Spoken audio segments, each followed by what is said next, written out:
If you care about video game music at all, you should not be skipping the Wuthering Waves soundtrack. I was genuinely surprised by how beautiful Bury Me in Sunlight was on my first listen, so I'm very excited to break this song down with you. Let's go.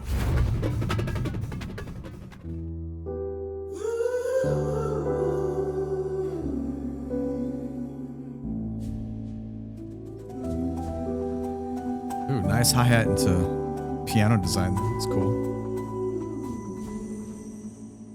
Every mote of dust has settled, yet their weight still clings to our hands. In the storm's eye, tides of blood and sand. Your sword stitches our land. Nice phrasing, vocally. That's cool delivery. So I'm standing here with a break. Percussion variation, nice. I'm not to mourn, but to sing your song. May I be a blazing torch, you light to guide you back. Nice range on the melody. To God, your eternal fire. That's nice. All right, we'll stop here at the horn solo and go back. Initial reaction, what a beautiful verse. Use of harmony, outstanding. The phrasing and kind of lyrical design of where that melody is flowing, very beautiful. And just overall, I mean, it really defines 6/8. Clearly we're 1, 2, 3, 4, 5, 6. And there's a couple really outstanding moments with how the rhythmic delivery of the phrasing within the vocal melody works. First and foremost, in the beginning, I love this descending lick that we have, but there's a really cool hi-hat moment into piano that's very decorative underneath the ooh-ah vocals that are happening. It's coming up right here. That's cool. And it kind of goes to a kind of carol the bell moment there in the piano part. That's fun. It almost sounded like a shaker at the end of that. I'm not totally sure. Well, percussive wise, it's very fun the way they did that. Also, this descending boom, boom movement. Are we hearing like some bass clarinet or bari sax, like super light? It might just be slow bow speed cello as well, but hold on. Right here.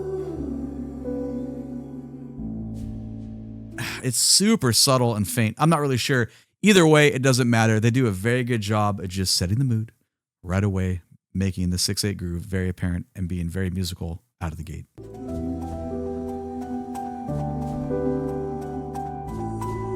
Now, verse begins, and it's so good. Every mote of dust has settled, Great use of space. yet their weight still clings to our hands. I love how they ended that major chord right there. I don't know. This is a great example of when you have two voices that they support each other really well. It's super distinguished, lower voice, higher voice. You can really hear how the layering is working, melodic versus harmonic, and how that's going to support. If you go back, hold on, let's go back a couple seconds. Just listen how blatant this is. Has settled, yet their weight still clings Yeah, it's just to beautiful. our hands in the storm's eye. Bum, bum, bum, bum. That's like my only thing right there. When the word I is sung here, you can really hear the tuning. There's not like a massive amount of post-production on there, but the way that word is sung right there, definitely not natural. It's okay though. We're just, I just caught it on the first time. To our hands in the storm's eye. Tides But- of blood and sand. Phrasing, so cool. Your sword stitches our land. Yeah, how cool is that? Bum, bum, da, da, wah, wah. As we sing, your sword stitches our land. Now, granted, you all are probably looking at the lyrics with context of the game, and it probably means a lot with whatever is happening here.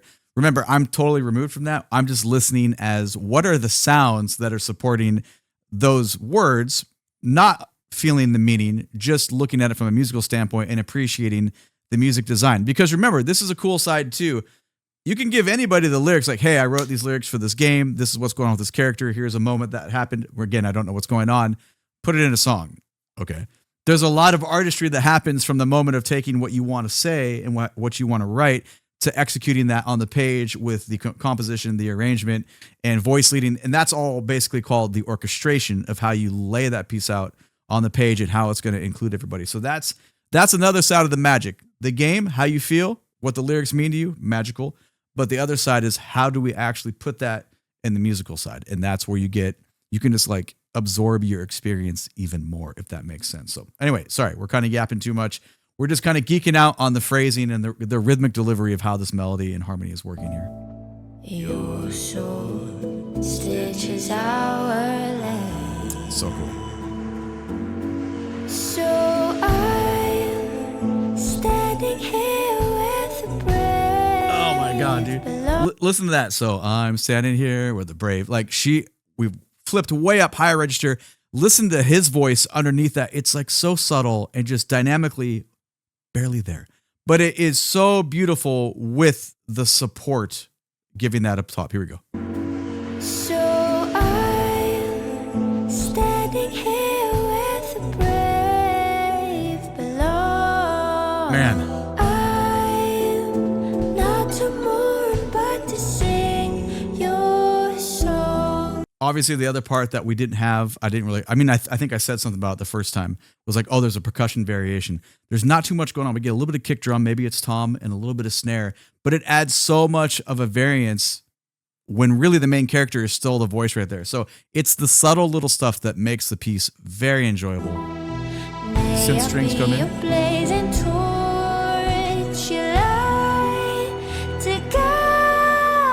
I know we're stopping a lot, but we have to. The other cool thing that happens right here, may I be your blazing torch? Listen to the rhythmic phrasing. Okay, so we're in 6/8. 1, 2, 3, 4, 5, 6. On that line, may I be your blazing torch? We get 2-note groupings. 1, 2, 3, 4, 5, 6. It kind of hits, you know? May I be your blazing torch. So cool.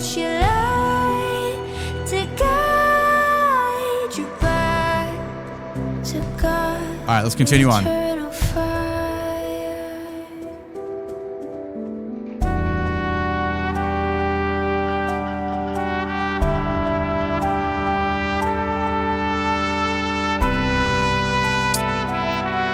Beautiful phrasing and shape.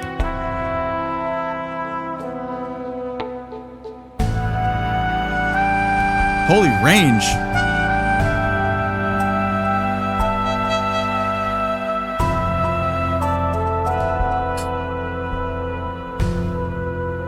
Jeez.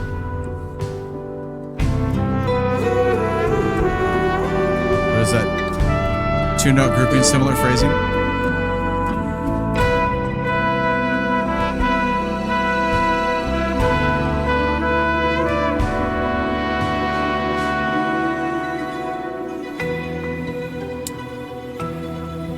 Wow. We're going to go back, obviously. All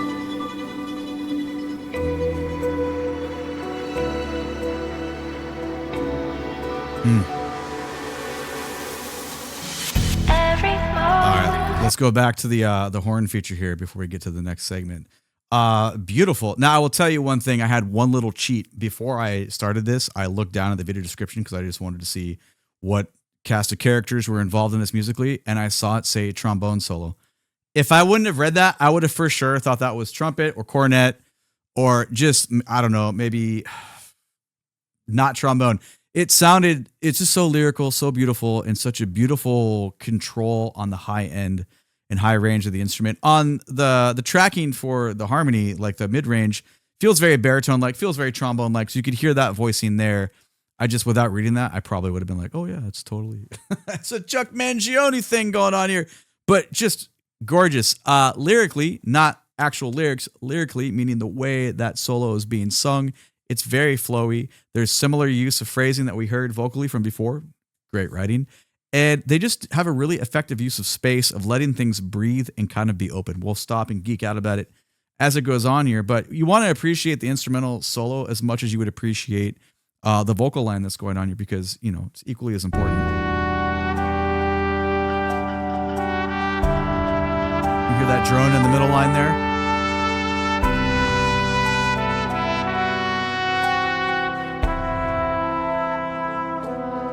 So I had said nice shape. Like that's a very, very gorgeous because it kind of does this. It introduces, it goes, the phrasing is very nice. We hit kind of a climax point, and then we come back within that first introductory phrase. That's beautiful musicianship. That's great writing. That's great playing. And the people that play that is what makes, you know, the ink on the page come to life when we hear that. Everything that's going on behind it, there's a lot of really cool sound design, but obviously the focal point is going to be the trombone voice there.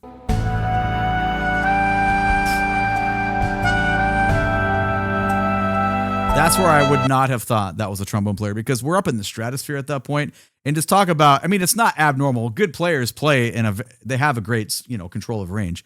I just wouldn't have guessed that immediately. What just an amazing jump, so clear, so much control.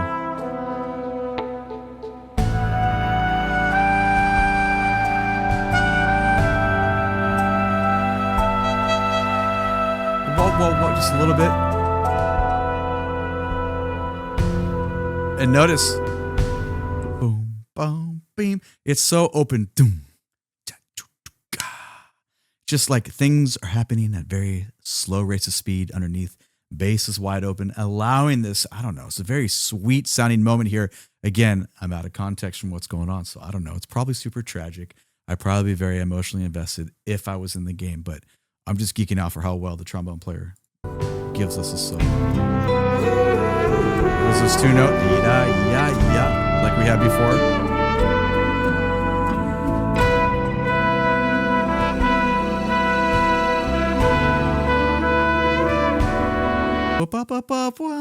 God, did you hear that? Da, da. That's the only spot where we get that one staccato note. That's the only part in the whole solo. It's so impactful when it hits like that because we didn't have that at all before. So outstanding execution.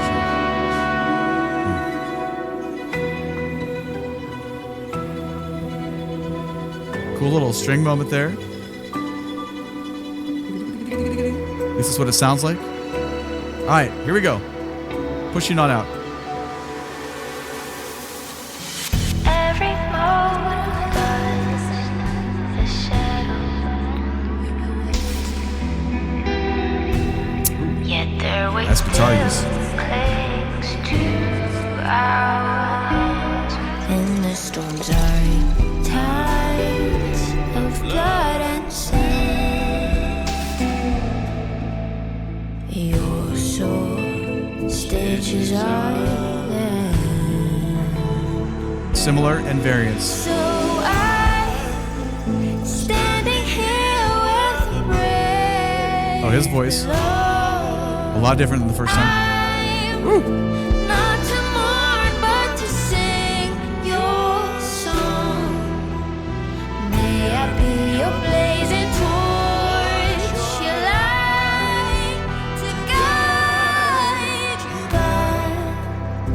guide your eternal fire.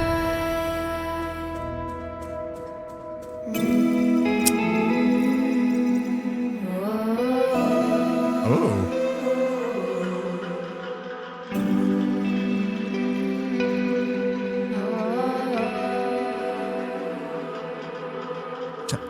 Cha.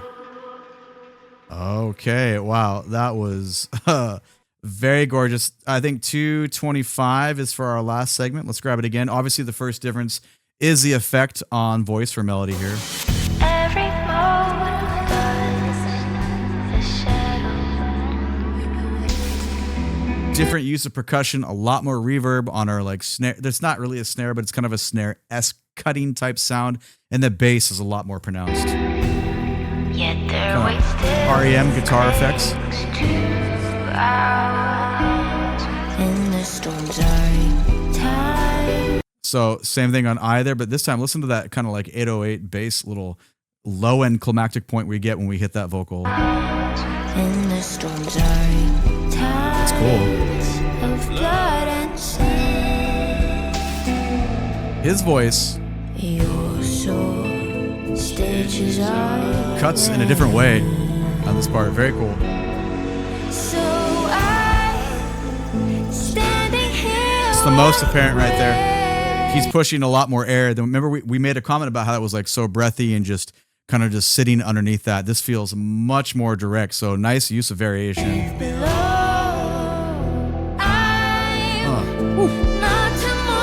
The trombone player coming in underneath that. Outstanding.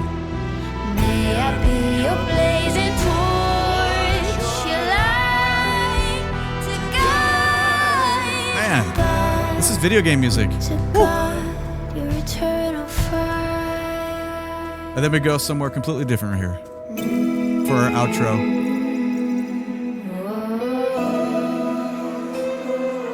Harmony design against those guitar voicings. Man, it's very enjoyable. It's, I don't know, man. Like, it's just, I say this in a lot of videos when I'm kind of, you know, seriously impressed by soundtrack music because it wasn't all of this. I've been a gamer for a long time, man. Like, I started geeking out way too much in 8-bit Nintendo. I'm sure a lot of you did too. And I say this in multiple videos, but you just have to appreciate where we've come of what you get to listen to for a video game soundtrack. And, you know, that's real. And a lot of folks, I feel bad for the folks, you know, because gaming and gamers and just the whole, it's getting a lot more normal now. When I was a kid, man, if you gamed, there was so many stigmas and just stuff you had to like deal with, but whatever, man, you know, it's going to do that. But there's a lot of folks that just went the other way and they're missing out on such good music. But hey, that's what you get, I guess, if you went the other way. Anyway, that's a completely different discussion. Anyway, I love this piece. That was very enjoyable to listen to. Let me know what you think about it down in the comments below.